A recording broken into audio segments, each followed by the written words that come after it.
Eich helpu gyda'r gyfrifiannell Credyd Pensiwn. Efallai eich bod newydd gael gwybod am Credyd Pensiwn. Sut y gall ychwanegu at eich incwm os ydych wedi cyrraedd oedran pensiwn y wladwriaeth? A sut y gallech hefyd gael cymorth ariannol ychwanegol fel help gyda biliau ynni a thrwyddau dyledu am ddim os ydych dros 75 oed. Efallai y byddwch nawr eisiau gwybod faint y gallech chi gael. Bydd y fideo hwn yn esbonio i chi gam wrth gam sut i ddefnyddio'r gyfrifiannell Credyd Pensiwn ar-lein sy'n gweithio allan a ydych yn gymwys ac yn rhoi amcangyfrif i chi o'r hyn y gallech fod â hawl iddo. Paratoi i ddefnyddio'r gyfrifiannell.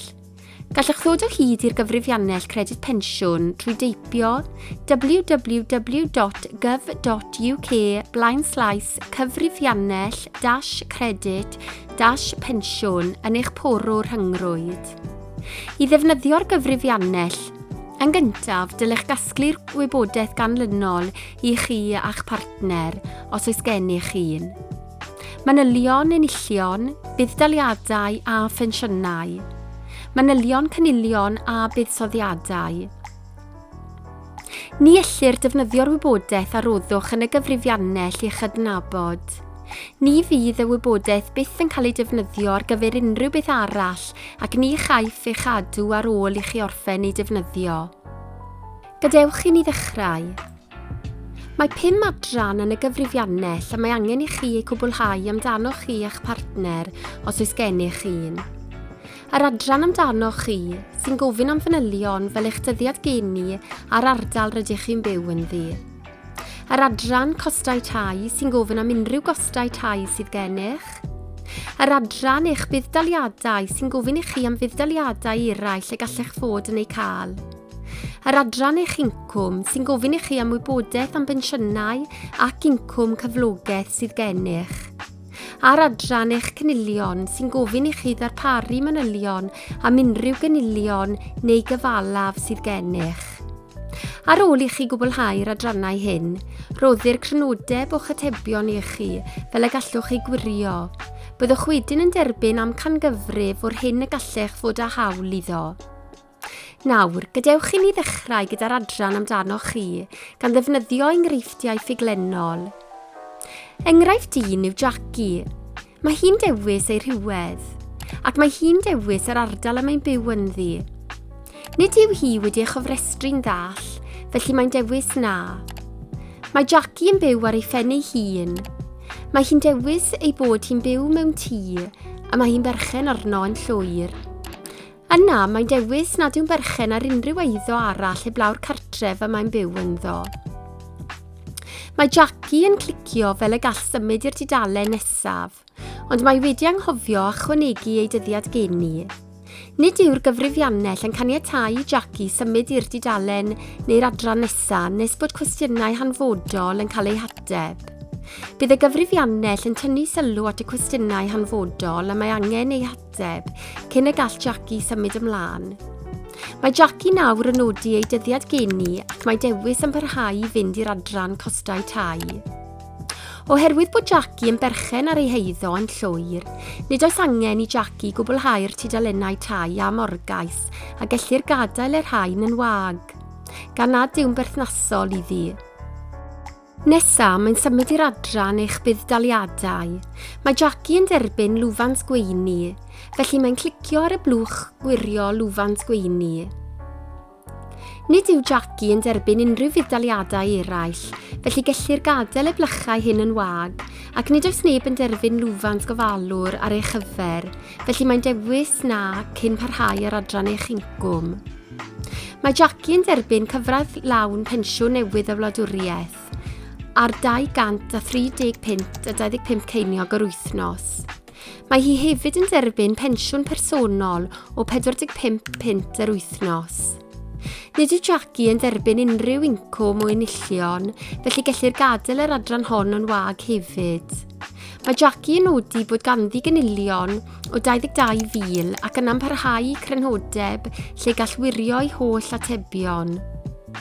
O'r wybodaeth a roddodd Jackie yn y gyfrifiannell, gallwn weld ar y dudalen grynodeb ei bod yn byw ar ei phen ei hun, yn derbyn buddal anabledd, ei bod yn derbyn cyfradd lawn pensiwn newydd y wladwriaeth, yn derbyn pensiwn personol bach a bod ganddi ganylion. Pe bai Jackie yn canfod bod angen iddi wneud unrhyw newidiadau, byddai angen iddi glicio ar y botwm nôl i ddiwygio neu ychwanegu unrhyw atebion ar unrhyw un o'r tudalennau blaenorol.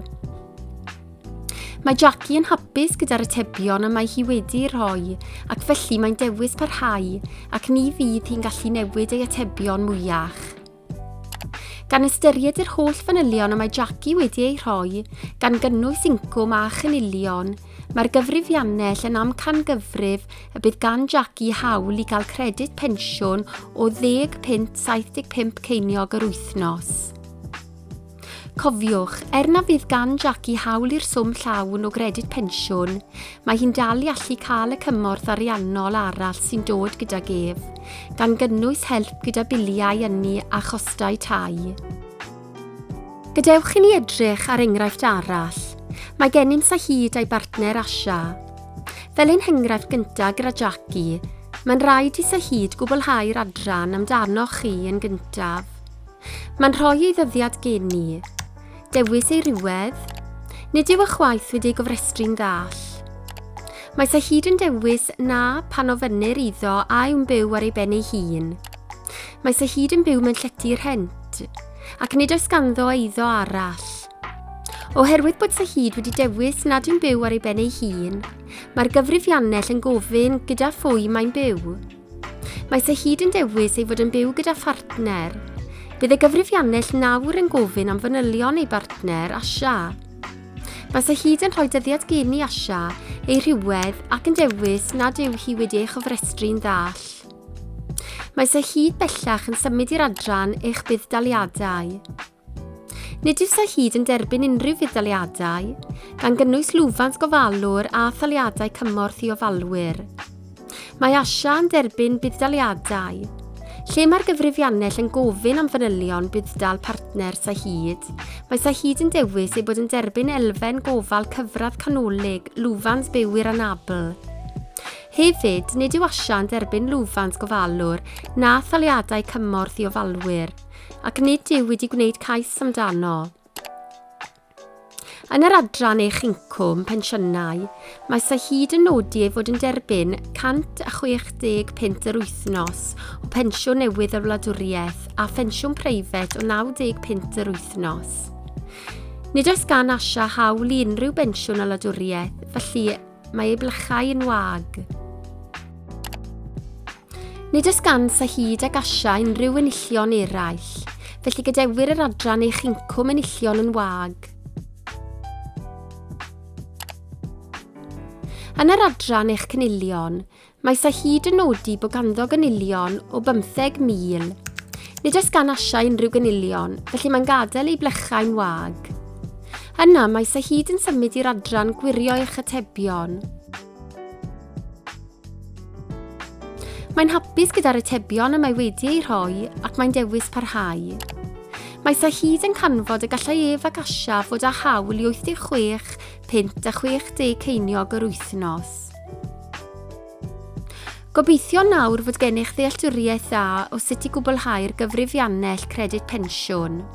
Efallai y gwelwch na fydd y gyfrifiannell yn gallu rhoi amcancyfrif i chi oherwydd eich amgylchiadau. Yn yr achos hwn, ffoniwch 0800 99 1234 am gymorth pellach.